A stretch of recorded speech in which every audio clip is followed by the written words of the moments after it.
The autumn rain lashed against the tall Gothic windows of Hastings House with a violence that seemed to mirror the storm raging within Alexander Blackwood's soul. The Duke of Hastings stood motionless in his private study, the medical report trembling in his hands as he read the devastating words for the fourth time. Complete and irreversible sterility. No possibility of natural conception. The ducal line will end with your grace. Dr. Morrison, London's most celebrated physician, had delivered the verdict with the clinical detachment of a man who had spent 30 years destroying hopes with scientific precision. The examination had been thorough, the tests comprehensive, the conclusion inescapable. 7 years of marriage to the late Duchess Victoria had produced no children, and now Alexander understood why with brutal clarity. The riding accident when he was 16, the one that had left him unconscious for 3 days and fighting for his life for weeks afterward, had taken more than just his temporary health. The fever that had followed, reaching temperatures that the physicians had thought would surely kill him, had indeed killed something vital within him. His ability to continue the Hastings bloodline, a responsibility that had been drilled into him since childhood, was gone forever. Alexander moved to the massive oak desk that had served 5 generations of Hastings dukes, his fingers tracing the worn leather of the chair where his father had sat, and his grandfather before him, all men who had successfully produced heirs to carry on their legacy. The weight of being the first to fail pressed down upon him like a physical force. At 34, he was considered to be in his prime, wealthy beyond measure, influential in Parliament, respected by his peers, and still considered one of London's most eligible widowers despite his recent loss. What none of them knew was that beneath the facade of aristocratic perfection lay a man who was fundamentally broken in the most essential way possible. The irony was not lost on him that his vast estates, his political influence, his carefully cultivated reputation, all of it was meaningless if he could not produce an heir to inherit it. The Hastings dukedom, which had served the crown with distinction for over 3 centuries, would die with him. The title would pass to his dissolute cousin Reginald, a man whose greatest accomplishments involved gambling away his inheritance and maintaining a string of increasingly scandalous mistresses. Alexander poured himself a generous measure of brandy from the crystal decanter that had been a wedding gift from the Prince Regent, noting with bitter irony that he would likely be the last Hastings duke to drink from it. The amber liquid burned his throat, but it did nothing to ease the hollow ache in his chest where his hopes for the future had once resided. A soft knock at the study door interrupted his brooding. "Enter," he called, his voice carefully controlled despite the turmoil within. "Your Grace," his butler, Pemberton, announced with the formal dignity that had characterized his 30 years of service to the family. "Lady Ashford has arrived for tea. She is waiting in the blue drawing-room." Alexander's jaw tightened. Lady Ashford was his late wife's aunt, a formidable woman who had appointed herself the guardian of his social obligations since Victoria's death 18 months ago. She had been increasingly vocal about his need to remarry, to fulfill his duty to the dukedom by producing an heir, if only she knew how impossible that had become. "Tell Lady Ashford that I am indisposed," Alexander said, turning back to the window where the rain continued its relentless assault on the glass. "I'm afraid she was quite insistent, Your Grace. She mentioned that she has brought someone she wishes you to meet, a young lady of excellent family and considerable accomplishments. Another potential bride to parade before him, another innocent young woman who would expect him to provide her with children, another opportunity for him to fail in the most fundamental way a husband could fail." Alexander felt his hands clench into fists at his sides. "Very well," he said finally, knowing that postponing the inevitable would only make Lady Ashford more determined. "Tell her I will join her presently." As Pemberton withdrew, Alexander caught sight of his reflection in the window glass, a man in his prime, tall and broad-shouldered, with the dark hair and strong features that had marked the Hastings bloodline for generations. To look at him, no one would suspect the devastating truth that Dr. Morrison's examination had revealed. He appeared to be everything a woman could want in a husband, everything society expected from a duke. The cruel irony of his situation was that his body had betrayed him in the one way that mattered most. The blue drawing-room was Lady Ashford's favorite space in Hastings House, decorated in shades of sapphire and cream that complemented her silver hair and sharp blue eyes. She rose as Alexander entered, her movements still graceful despite her 70 years, and beside her stood a young woman who immediately caught his attention, not for her beauty, though she was undeniably lovely, but for the intelligence that shone in her green eyes and the quiet confidence in her bearing. "Alexander, my dear boy," Lady Ashford said, extending her hand for him to kiss in the continental fashion she had adopted during her youth in Paris. "You look dreadful. You have been brooding again, haven't you?" "Lady Ashford," Alexander replied, with the careful courtesy that had been bred into him since childhood, "you are as direct as ever." "At my age there is no time for subtlety," she replied briskly. "Now I want you to meet Miss Sophia Hartwell. Sophia, this is Alexander, the Duke of Hastings, though I suspect you have already deduced that from his air of aristocratic melancholy." Miss Hartwell curtsied with perfect grace, but when she rose her eyes met his directly, an unusual boldness in a young woman meeting a duke for the first time. "Your Grace," she said, her voice carrying a slight accent that suggested northern origins. "Lady Ashford has told me a great deal about you. All of it highly exaggerated, I'm sure," Alexander replied, studying her face more closely. There was something different about Miss Hartwell, something that set her apart from the usual parade of marriage-minded young ladies who had been thrust into his path since Victoria's death. She seemed genuinely interested in him as a person, rather than as a title and fortune. "On the contrary," Sophia replied with a slight smile that transformed her entire face. "She spoke of your work with the foundling hospitals, your efforts to improve conditions for the workers on your estates, your support for educational reform in Parliament. I found it all quite inspiring." Alexander felt a flutter of surprise. Most young ladies of his acquaintance were interested in his wealth, his position, his ability to provide them with a grand lifestyle. Few bothered to inquire about his political activities or charitable work. "Miss Hartwell is being modest," Lady Ashford interjected, settling back into her chair with obvious satisfaction. "She has been working with her father in his medical practice for the past 5 years. Dr. Hartwell has quite a reputation for unconventional approaches to healing." "Medical practice?" Alexander's interest was genuinely piqued now. "That is unusual for a young lady." "My father believes that healing is too important to be limited by conventional thinking," Sophia replied, her eyes brightening with enthusiasm. "He has taught me that the human body is capable of remarkable recovery when given the proper support and encouragement." "And what sort of support might that be?" "Proper nutrition, exercise, the reduction of stress and anxiety, but most importantly, hope." Sophia's voice grew more passionate as she spoke. "I have seen patients recover from conditions that other physicians deemed hopeless, simply because someone refused to give up on them." Alexander felt something stir in his chest, not quite hope, but a curiosity about this unusual young woman who spoke of medical miracles with such conviction. "You believe that hope can overcome medical certainty." "I believe that medical certainty is often based on incomplete understanding," Sophia replied carefully. "The human body is far more complex than we realize, and factors that seem unrelated to a condition can sometimes play crucial roles in healing." Lady Ashford watched this exchange with obvious satisfaction, recognizing the spark of genuine interest in Alexander's eyes for the first time since Victoria's death. "Sophia's father has achieved some remarkable results with patients who had been given up for lost by conventional medicine," she added. "Perhaps you might find their approaches interesting." Alexander studied Sophia's face, noting the intelligence in her expression, the way she spoke of healing as if it were both art and science. "And what is your role in your father's practice, Miss Hartwell?" "I assist with patient care, maintain medical records and help develop treatment protocols," Sophia replied. "I have also studied extensively with physicians across Europe who specialize in complex cases." "Complex cases?" Sophia hesitated, clearly weighing how much to reveal. "Cases where conventional medicine has failed, where alternative approaches might offer hope." The conversation was interrupted by the arrival of tea, served by Alexander's staff, with the precision that marked all activities at Hastings House. As they settled into the comfortable ritual of afternoon refreshment, Alexander found himself studying Sophia more closely. She moved with quiet grace, spoke with thoughtful consideration, and seemed genuinely interested in the topics they discussed, rather than merely trying to impress him. "Tell me about your work with the foundling hospitals," Sophia said, as she accepted her cup of tea.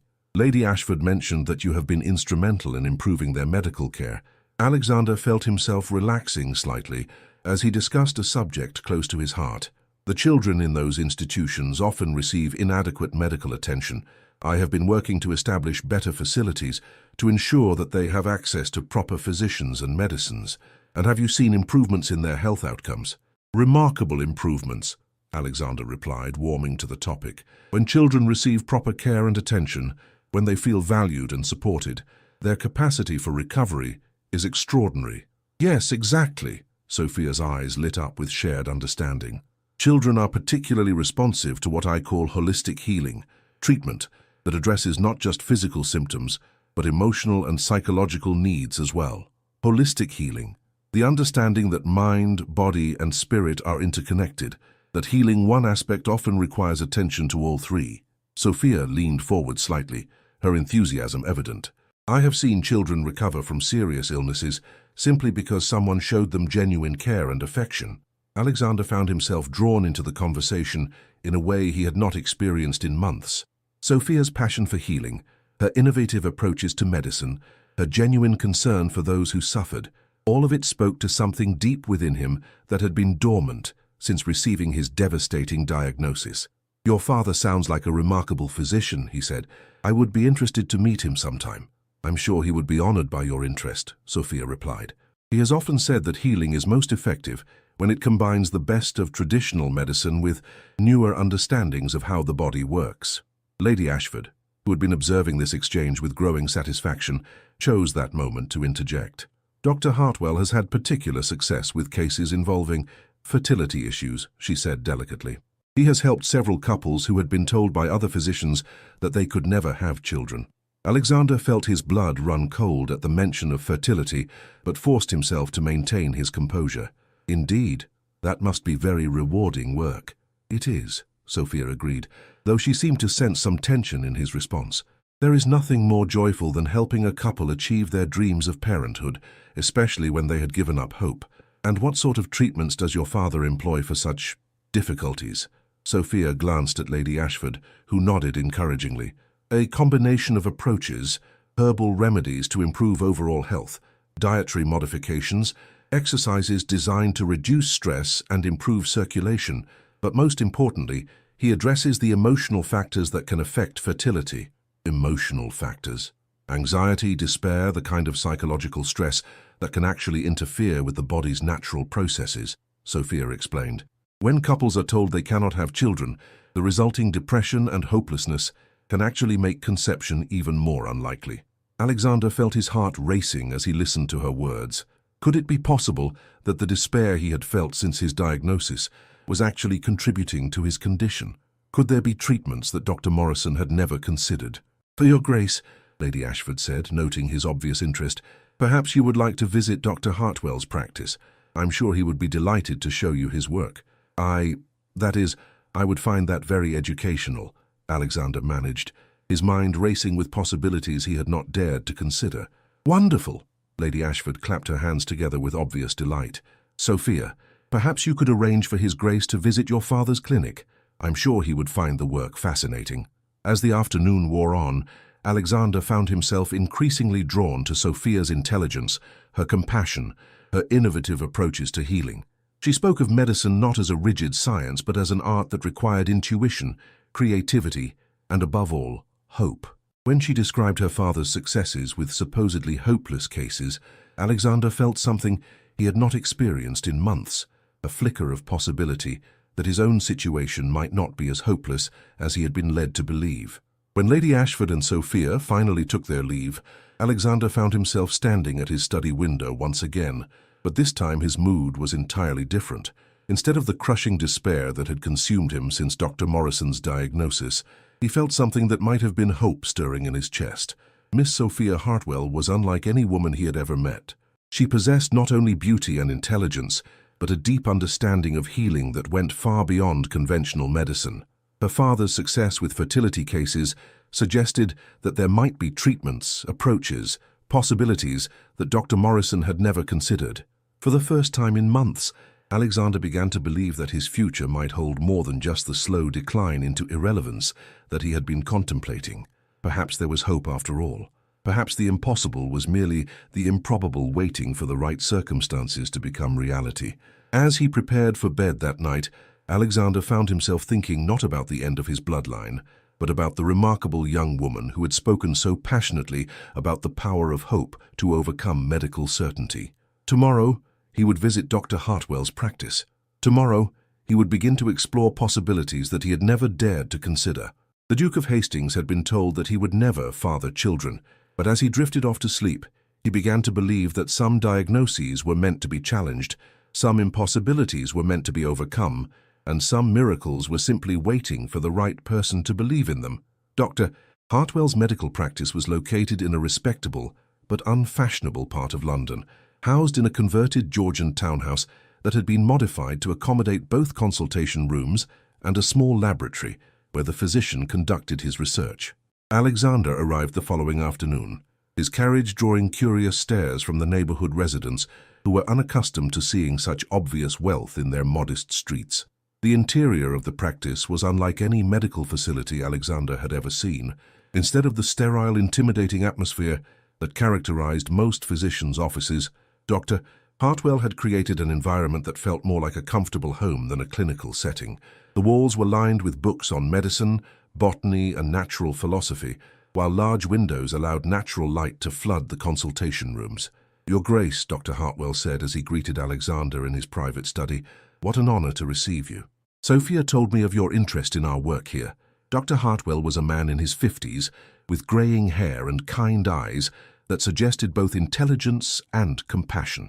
His manner was professional but warm, lacking the intimidating formality that Alexander had come to associate with medical consultations. "Dr. Hartwell," Alexander replied, accepting the offered chair, "your daughter spoke most eloquently about your innovative approaches to healing. I confess myself curious about your methods." "Innovation born of necessity, I'm afraid," Dr. Hartwell replied with a slight smile. "When conventional medicine fails, one must look beyond conventional solutions." "And you have had success with such approaches?" "Considerable success, particularly in cases where other physicians have given up hope." Dr. Hartwell leaned back in his chair, his expression growing more serious. "Your Grace, might I ask what specific aspect of our work interests you? Sophia mentioned that you seemed particularly intrigued by our fertility treatments." Alexander felt heat rise in his cheeks, but forced himself to continue. "I have been told by London's most respected physicians that I am incapable of fathering children. The diagnosis appears to be definitive." Dr. Hartwell's expression grew more attentive. "I see, and you are seeking a second opinion?" "I'm seeking hope, I suppose," Alexander admitted, surprised by his own honesty, "though I am not certain such hope is justified." "Hope is always justified when it leads to proper investigation," Dr. Hartwell replied firmly. "Your Grace, would you be willing to tell me about your medical history, the circumstances that led to this diagnosis?" Alexander found himself recounting the details of his riding accident, the fever that had followed, the years of unsuccessful attempts to conceive with his late wife, and finally Dr. Morrison's devastating examination and conclusion. Dr. Hartwell listened without interruption, occasionally making notes, his expression growing more thoughtful as the story progressed. "Dr. Morrison is indeed a respected physician," Dr. Hartwell said when Alexander had finished, "but his approach tends to be rather narrow in scope. He focuses primarily on physical symptoms, while ignoring the complex interplay of factors that can affect fertility." "What sort of factors?" "Psychological stress, for instance. The kind of anxiety and despair that often follows a traumatic injury can have profound effects on the body's reproductive functions. Dietary deficiencies, lack of proper exercise, even the quality of one's emotional relationships, all of these can impact fertility in ways that conventional medicine rarely considers." Alexander felt his pulse quicken. "Are you suggesting that my condition might be reversible?" "I am suggesting that your condition might not be as absolute as you have been led to believe," Dr. Hartwell replied carefully. "There are treatments, approaches, lifestyle modifications that have proven successful in cases similar to yours." "What sort of treatments?" Dr. Hartwell rose and moved to a cabinet filled with glass bottles and dried herbs. "A combination of herbal remedies designed to improve circulation and general health, dietary modifications to ensure optimal nutrition, specific exercises to reduce stress and improve vitality, but most importantly, the creation of an environment conducive to healing, an environment, emotional support, the reduction of anxiety and despair, the kind of partnership that encourages rather than pressures." Dr. Hartwell returned to his seat, his expression serious. "Your Grace, fertility is not simply a mechanical process. It involves the whole person, mind, body, and spirit working in harmony." Alexander studied the physician's face, seeing conviction there, seeing a confidence that was both professional and deeply personal. And you believe these approaches could help someone in my situation? I believe they are worth attempting, Dr. Hartwell said firmly, but they would require commitment, patience, and a partner willing to support the process. The word partner hung in the air between them, carrying implications that Alexander was not quite ready to address directly. You mean marriage? I mean the right kind of marriage, Dr. Hartwell corrected. A partnership built on mutual support, understanding, and genuine affection. The kind of relationship that creates optimal conditions for healing. Alexander was quiet for a moment, processing the implications of what the physician was suggesting. Dr. Hartwell, are you saying that the right wife might be therapeutic? I am saying that the right partnership, combined with proper medical treatment, could indeed prove therapeutic, Dr. Hartwell replied. But, Your Grace, I would never suggest that someone marry purely for medical reasons. Such a union would lack the emotional foundation necessary for true healing. And if such a partnership were to develop naturally, if two people found themselves genuinely drawn to each other while also sharing the goal of overcoming medical challenges, Dr. Hartwell smiled, then I would say that such a couple would have the best possible chance of success. At that moment, Sophia entered the study carrying a tea tray, her movement graceful and purposeful. Alexander felt his breath catch as he watched her, noting the way the afternoon light caught in her auburn hair, the gentle competence with which she arranged the refreshments, the intelligence that shone in her eyes when she looked at him. I hope I am not interrupting, she said, setting the tray on a small table between the chairs. I thought you might appreciate some refreshment. Not at all, Alexander replied, though he was acutely aware of her presence in a way that surprised him. Your father has been explaining his treatment approaches. They are quite fascinating. Father has achieved remarkable results with patients who had been given no hope by conventional medicine, Sophia said, settling into a chair near the window. I have assisted with many of these cases, and I can attest to the effectiveness of his methods. Miss Hartwell, Alexander said, turning to face her directly, your father mentioned that these treatments require partnership, emotional support. What role does that play in the healing process? Sophia's cheeks colored slightly, but she met his gaze directly. Emotional stress can have profound physical effects, particularly on reproductive health. When a patient feels supported, valued, loved, when they have hope and purpose, their body's natural healing processes are enhanced. And without such support, even the most advanced medical treatments may fail, Sophia replied. The mind and body are connected in ways that we are only beginning to understand. Despair can literally prevent healing, while hope can facilitate recovery that seems miraculous. Alexander found himself studying Sophia's face as she spoke, noting the passion in her voice, the way her entire demeanor changed when she discussed her work. There was something compelling about her conviction, a refusal to accept that any case was hopeless. Miss Hartwell, he said slowly, might I ask, that is, have you ever considered marriage, the kind of partnership your father describes as beneficial to healing? Sophia's blush deepened, but she did not look away. I have considered it, Your Grace, but I would want such a partnership to be based on genuine affection and mutual respect, not merely medical necessity. Of course, Alexander agreed quickly, but if such affection were to develop naturally, if two people found themselves drawn to each other, while also sharing common goals, then I believe such a partnership could indeed prove beneficial to both parties, Sophia replied quietly. Dr. Hartwell watched this exchange with obvious satisfaction, recognizing the spark of genuine interest that was developing between his daughter and the Duke. Your Grace, he said, might I suggest that you consider our treatment program? It would involve regular consultations, lifestyle modifications, and ongoing support from someone knowledgeable about the healing process.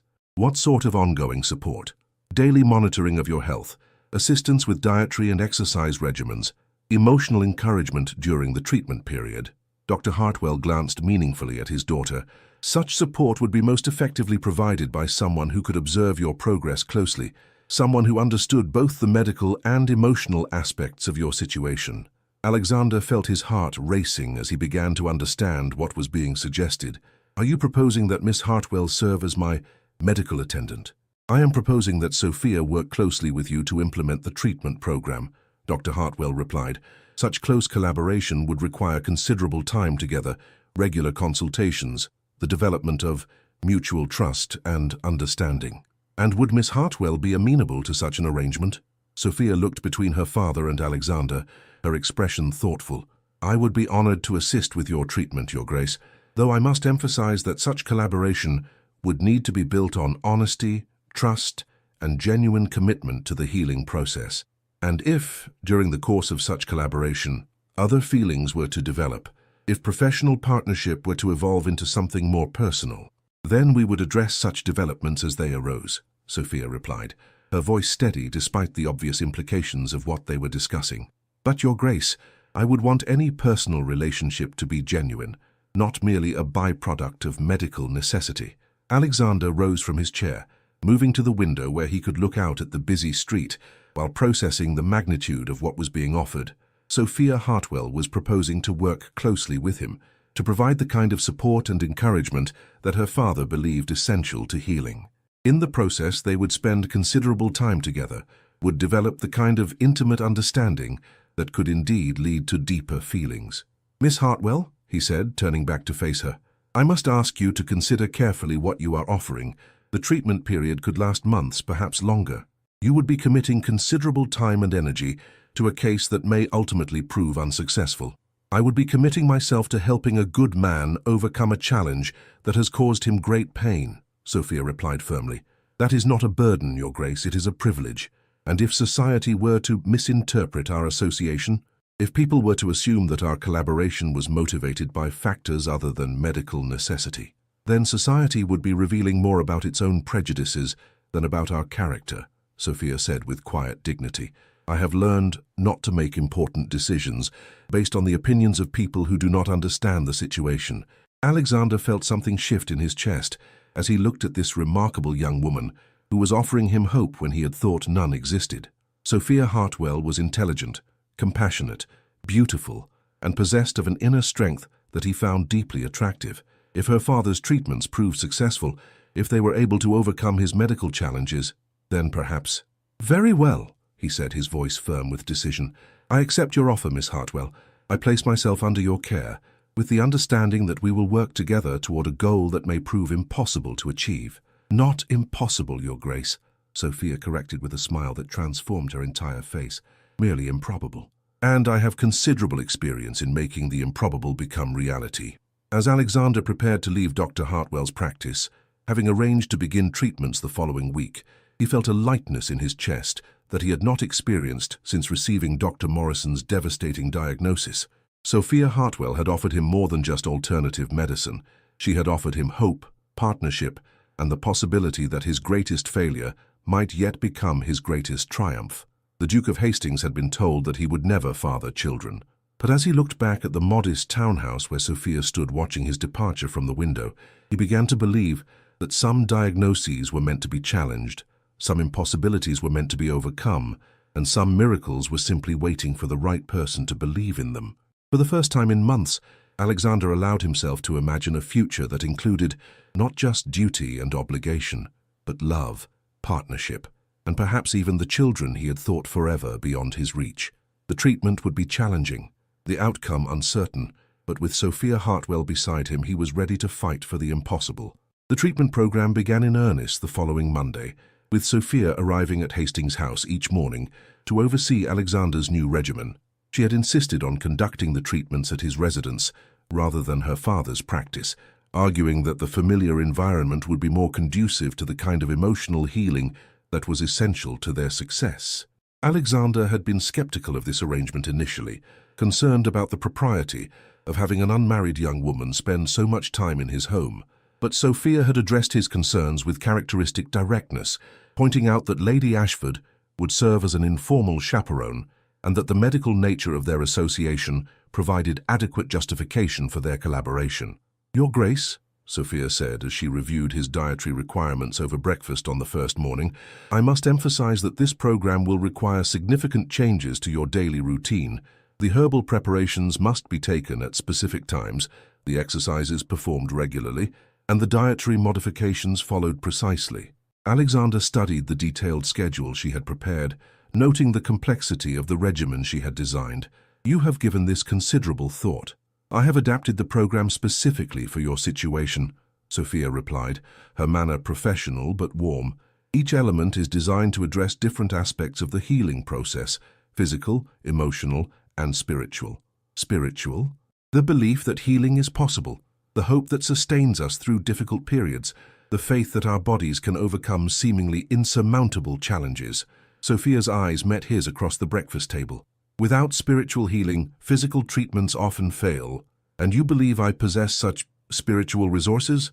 I believe you are a man who has faced adversity before and overcome it, Sophia replied firmly.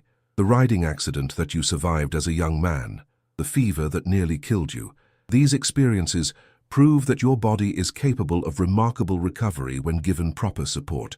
Alexander felt a flutter of something that might have been hope. You see my past illnesses as evidence of strength rather than weakness. I see them as proof that you are a survivor, that your body knows how to heal itself when given the right conditions. Sophia leaned forward slightly, her expression intense with conviction. Your Grace, the human body is far more resilient than most people realize. What appears to be permanent damage is often simply the result of inadequate treatment or insufficient time for healing.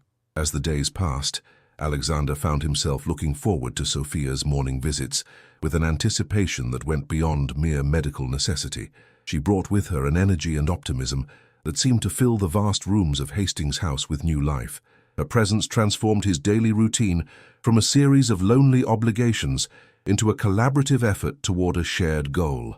The herbal preparations are beginning to show effect, Sophia observed during their second week of treatment, noting improvements in his color and energy levels. Your circulation is improving, and the stress indicators I have been monitoring are showing marked improvement. I feel different, Alexander admitted. Stronger, more vital than I have in years. The body responds quickly to proper nutrition and care, Sophia explained, making notes in the detailed journal she maintained of his progress. But the more significant changes, the ones that affect fertility, those take longer to manifest. How much longer? Sophia hesitated, clearly reluctant to raise expectations too high. These things vary considerably from patient to patient. Some men show improvement within a few months, others require a year or more of treatment, and some never improve at all. Some choose to give up before the treatment has had adequate time to work, Sophia corrected gently. Your Grace, healing requires patience as much as medicine. We must trust the process and allow your body the time it needs to recover. As the weeks progressed, their relationship began to evolve beyond the purely medical. Alexander found himself sharing details of his life that he had never discussed with anyone. His fears about failing his family's legacy, his loneliness since Victoria's death, his struggle to find meaning in a life that seemed increasingly empty of purpose. Sophia, in turn, spoke of her own challenges. The difficulty of being a woman in a field dominated by men, her frustration with conventional medicine's limitations, her dreams of establishing a practice that could help couples who had been told their cases were hopeless. You speak of your work with such passion, Alexander observed one morning as they walked together through the gardens of Hastings House, a daily exercise that Sophia had prescribed for both physical and emotional benefits. Have you never considered marriage yourself, the conventional path that society expects of women? Sophia was quiet for a moment, her gaze focused on the roses that were beginning to bloom in the spring sunshine. I have considered it, of course, but I have never met a man who understood that marriage should be a partnership of equals, not a relationship where one person subordinates their dreams to the other's expectations. And what would such a partnership look like? Mutual respect, shared goals, the kind of emotional support that allows both people to become better than they could be alone. Sophia glanced at him with a slight smile. Rather like what we are attempting to achieve with your treatment, actually. Alexander felt his pulse quicken at the implication in her words. Are you suggesting that our collaboration has elements of the kind of partnership you describe? I am suggesting that we have developed a relationship based on trust, mutual support, and shared commitment to a common goal, Sophia replied carefully. Whether such a relationship could evolve into something more personal would depend on various factors, such as genuine affection, compatible temperaments, the kind of emotional connection that transcends professional necessity. Sophia stopped walking and turned to face him directly. Your Grace, I must ask, do you see our association purely in medical terms, or have you begun to, that is, do you find yourself developing feelings that go beyond gratitude for my assistance? The directness of her question caught Alexander off guard, but he found himself wanting to answer honestly. Miss Hartwell, I would be lying if I said my feelings for you were purely professional. You have brought light into my life at a time when I had resigned myself to darkness. You have given me hope when I thought none existed. You have shown me what it means to have a true partner, someone who sees possibilities where others see only limitations. And I have found in you a man who values my mind, as well as my medical knowledge, who treats me as an equal rather than a subordinate, who has shown me what marriage could be if it were based on mutual respect rather than mere social obligation. Sophia's voice grew softer, more intimate. Alexander, what we have built together, this collaboration, this partnership, it has become precious to me in ways that have nothing to do with medicine. Sophia, Alexander said, her name a caress on his lips, I need you to know that whatever happens with the treatment, whatever the ultimate outcome of our medical efforts, I am grateful for what you have given me.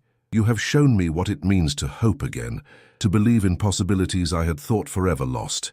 And you have shown me what it means to be valued for who I am, rather than what others expect me to be, Sophia replied, reaching out to touch his hand with gentle fingers.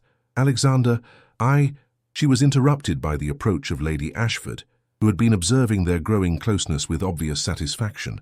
My dears, she said with a smile that suggested she had witnessed more than just a medical consultation, you both look remarkably healthy this morning.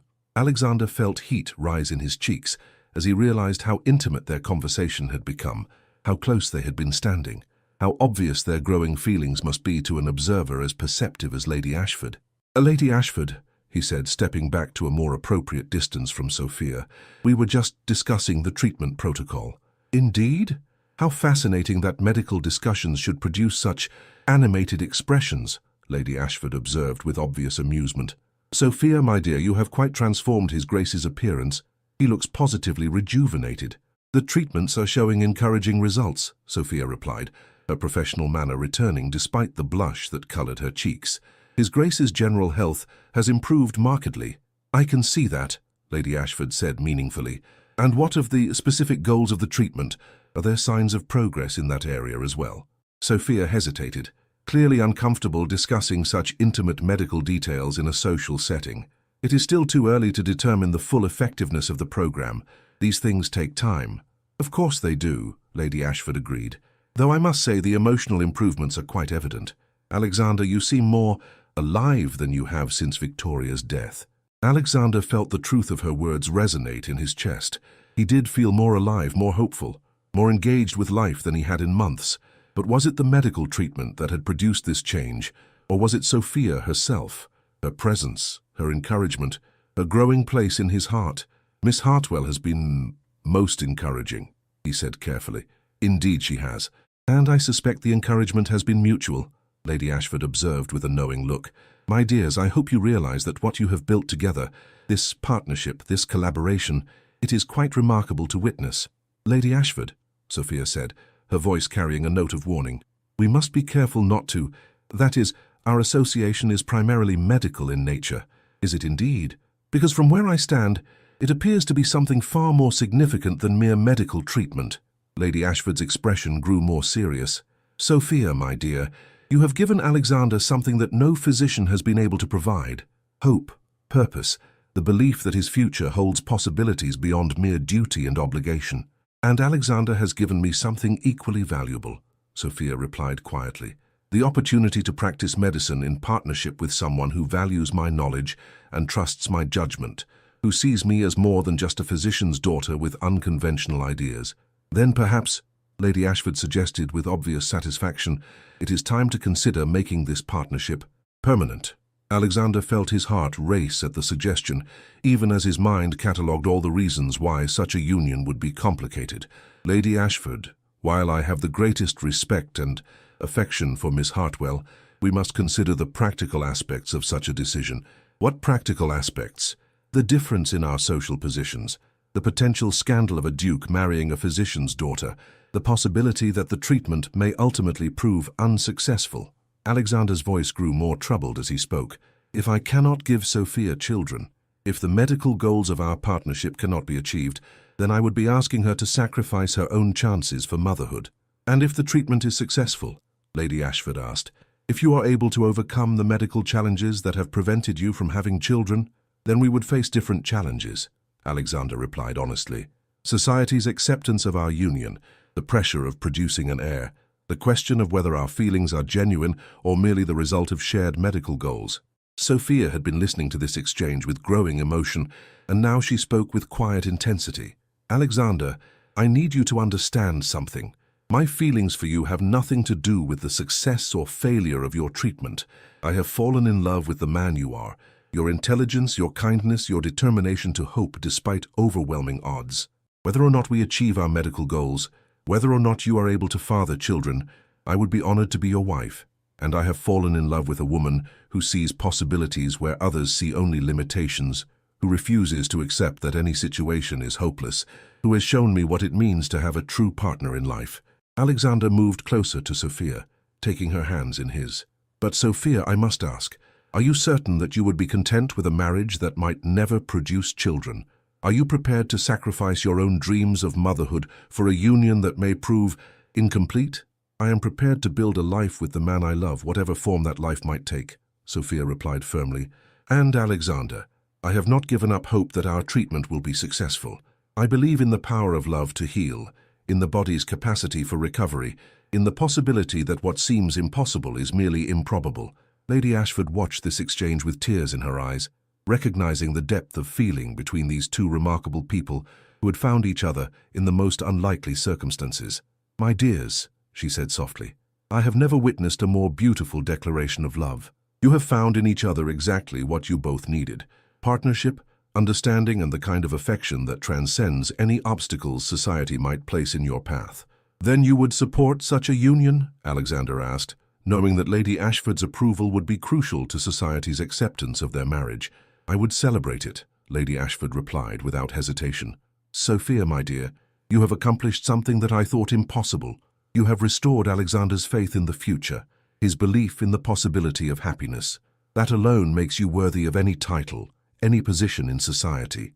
As they stood together in the garden where so many of their conversations had taken place, where their professional partnership had gradually evolved into something deeper and more precious, Alexander felt a peace settle over him that had nothing to do with medical treatments and everything to do with the remarkable woman who had chosen to stand beside him.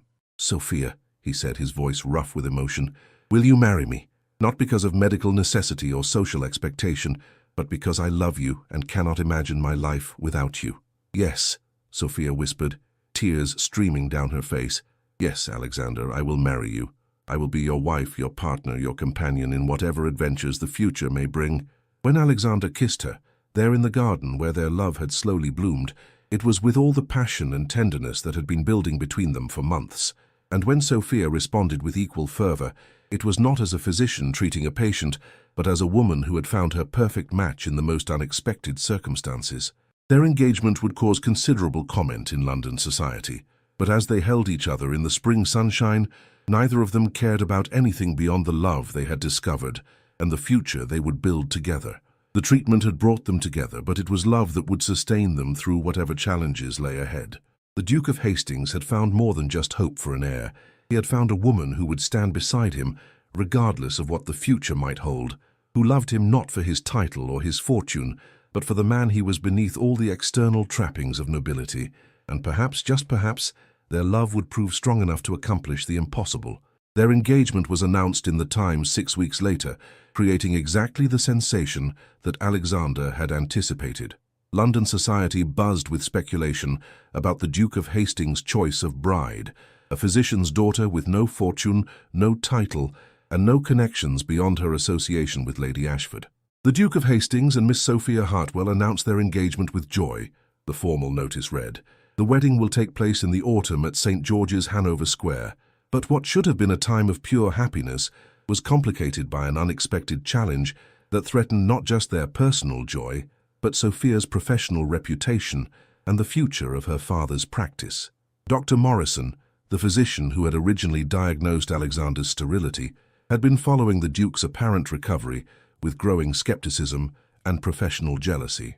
The idea that an untrained woman using folk medicine could succeed where London's most respected physician had failed was more than his pride could bear.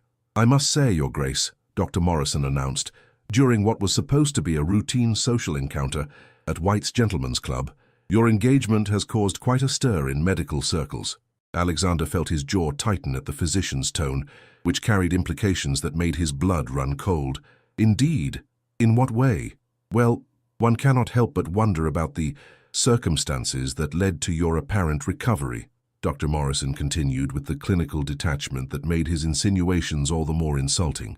My diagnosis was thorough and definitive.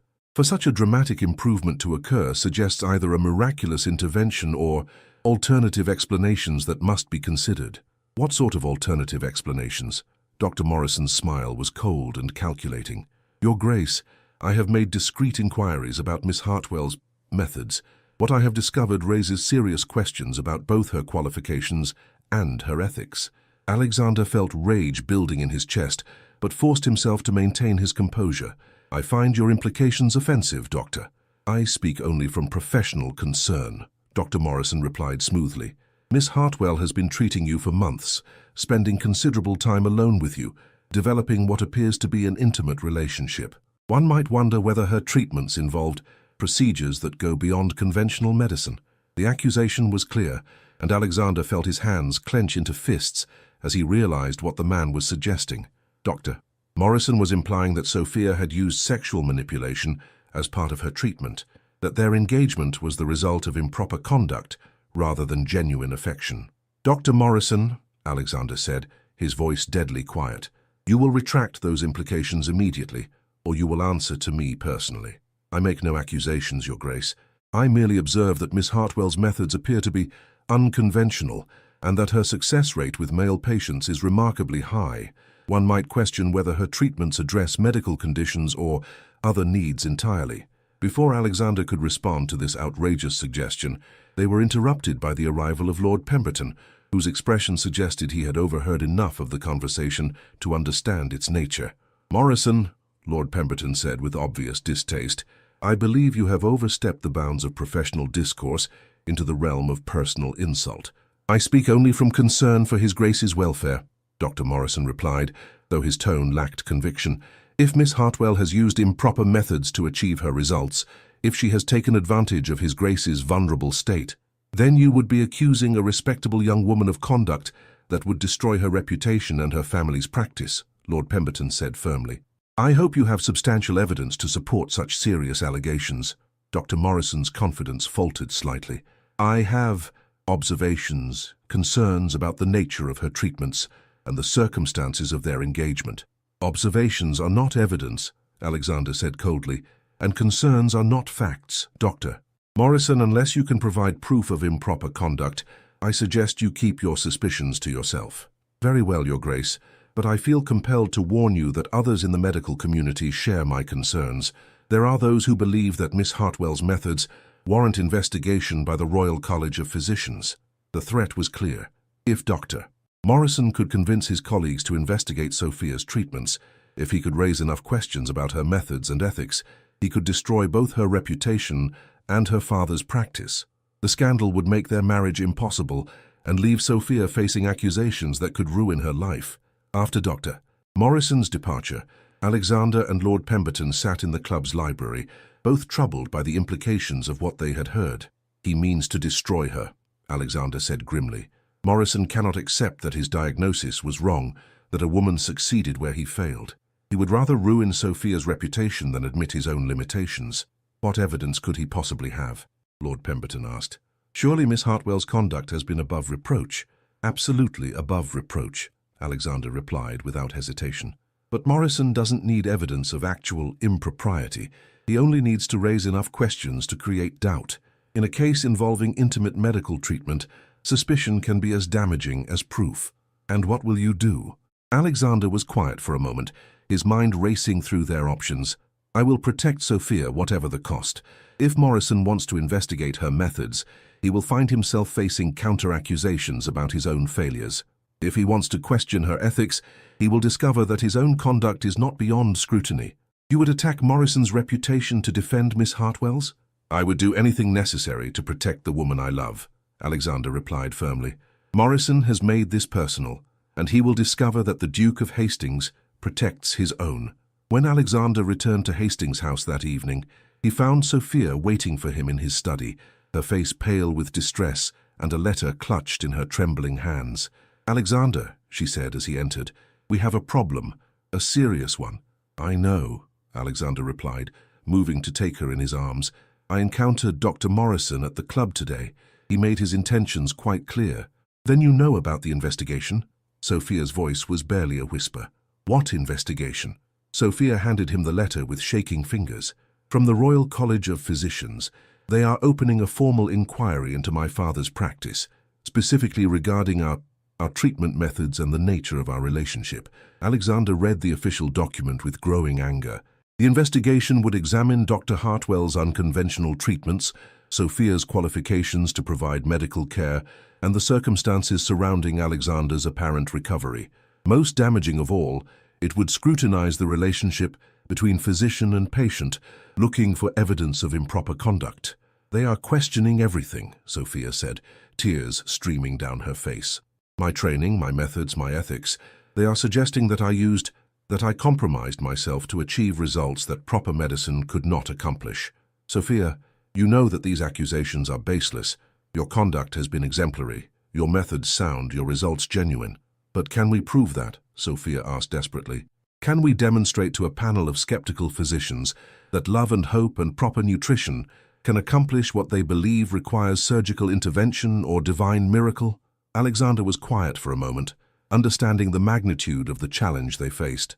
The medical establishment was not just questioning Sophia's methods, they were challenging the very foundation of her approach to healing, the belief that emotional and spiritual factors could affect physical health.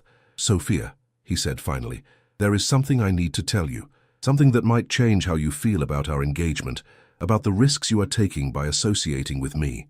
"What do you mean?" Alexander moved to his desk, withdrawing a document he had hoped never to show her. "I received this yesterday, before Dr. Morrison's confrontation. It is from my cousin Reginald, who stands to inherit the dukedom if I die without an heir." Sophia read the letter with growing alarm.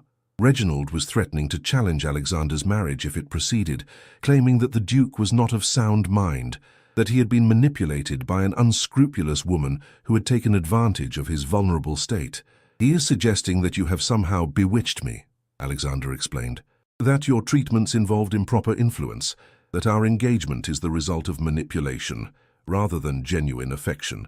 And if he succeeds in this challenge, our marriage would be declared invalid, you would be branded as a fortune hunter or worse, and I would be placed under the guardianship of the courts until my mental competency could be established." Alexander's voice was grim with the implications. "Sophia, I cannot ask you to face such risks. If you wish to withdraw from our engagement, if you want to protect yourself and your family from this scandal—" "Alexander," Sophia interrupted, her voice growing stronger despite her tears, "do you truly believe that I would abandon you now? Do you think so little of my character that you imagine I would flee at the first sign of difficulty? I think so much of your character that I cannot bear to see it destroyed by association with me," Alexander replied. "Sophia, these people will stop at nothing to discredit you. They will examine every moment we have spent together, every conversation, every touch. They will twist our love into something sordid and calculating. Then we must be prepared to defend our love with the same determination we brought to your treatment," Sophia said firmly. "Alexander, what we have accomplished together, your recovery, our partnership, the love we have built, it is real, it is genuine, it is worth fighting for. Even if the fight destroys everything we have worked to build." "Especially then," Sophia replied, moving to stand beside his chair, "because if we surrender now, if we allow fear to dictate our choices, then we will have proven their accusations correct. We will have shown that our love was not strong enough to withstand challenge, that our commitment was conditional on social approval." Alexander looked up at this remarkable woman, who had given him hope when he had none, who had loved him when he thought himself unlovable, who was now prepared to fight the entire medical establishment to defend their relationship. "Sophia," he said, rising to take her in his arms, "are you certain? Are you prepared for what this battle will cost us?" "I am prepared to stand beside the man I love, whatever the consequences," Sophia replied without hesitation. "Alexander, we have already achieved one miracle together. Perhaps it is time to work on another." The investigation began 3 weeks later, conducted in the austere chambers of the Royal College of Physicians, with all the formality of a criminal trial. Dr. Morrison had assembled an impressive array of colleagues to question Sophia's methods, her qualifications, and most damagingly, her relationship with her most prominent patient. Miss Hartwell, the lead investigator, doctor, Whitmore began with the cold precision of a man accustomed to destroying reputations. "You claim to have achieved a medical recovery that London's most respected physicians deemed impossible. How do you explain this miraculous result?" Sophia sat in the witness chair with quiet dignity, her father beside her as moral support. Alexander in the gallery, watching with barely controlled tension. "I explain it through proper treatment, comprehensive care, and the understanding that healing involves more than just physical intervention." "And what sort of comprehensive care did you provide to His Grace?" The question carried obvious implications, and Sophia felt heat rise in her cheeks, even as she maintained her composure. Herbal remedies to improve circulation and general health, dietary modifications to ensure optimal nutrition, exercise regimens to reduce stress and improve vitality, and emotional support to address the psychological factors that can affect fertility. "Emotional support," Dr. Whitmore repeated with obvious skepticism. "And how exactly did you provide such support to a man you barely knew?" "Through regular consultations, careful monitoring of his progress, and the development of the trust necessary for effective treatment," Sophia replied firmly. "His Grace needed to believe that recovery was possible, that his situation was not hopeless." "Hope, Dr. Whitmore, is a powerful medicine." "Hope," Dr. Morrison interjected from his position among the investigators. "Or manipulation." "Miss Hartwell, is it not true that you spent considerable time alone with His Grace, that you developed an intimate relationship that went far beyond conventional medical treatment?" "I developed a professional relationship based on mutual respect and shared commitment to his recovery," Sophia replied, though she could feel the trap closing around her. "If that relationship eventually evolved into personal affection, it was a natural consequence of working closely together toward a common goal." "A natural consequence," Dr. Whitmore mused, "or a calculated strategy." "Miss Hartwell, you are an unmarried woman with no formal medical training, no official qualifications, no established practice. His Grace is one of England's wealthiest and most influential peers. One might wonder whether your treatment was designed to achieve medical results or other objectives." The accusation hung in the air like a sword waiting to fall. Sophia felt the weight of dozens of eyes upon her, assessing her character, her motives, her worthiness to be associated with a duke. But when she looked up at Alexander in the gallery, seeing the love and support in his expression, she found the strength to continue. "Dr. Whitmore," she said quietly, "I understand that my methods may seem unconventional to physicians trained in traditional approaches. I understand that my success where others failed may be difficult to accept. But I will not allow you to transform a genuine medical achievement into something sordid and calculating." "Then explain to us how you accomplished what Dr. Morrison deemed impossible." Sophia rose from her chair, moving to a table where she had arranged the detailed records of Alexander's treatment. "Because Dr. Morrison treated symptoms rather than causes, examined the body while ignoring the mind and spirit, prescribed resignation rather than hope." She opened the first volume of her meticulous notes, revealing months of careful observation and treatment. His Grace's fertility was affected not just by physical factors, but by psychological stress, nutritional deficiencies, lack of proper exercise, and most critically, the despair that followed his original diagnosis. "You are suggesting that emotional factors can affect male fertility?" "I am stating that emotional factors profoundly affect all aspects of human health," Sophia replied firmly.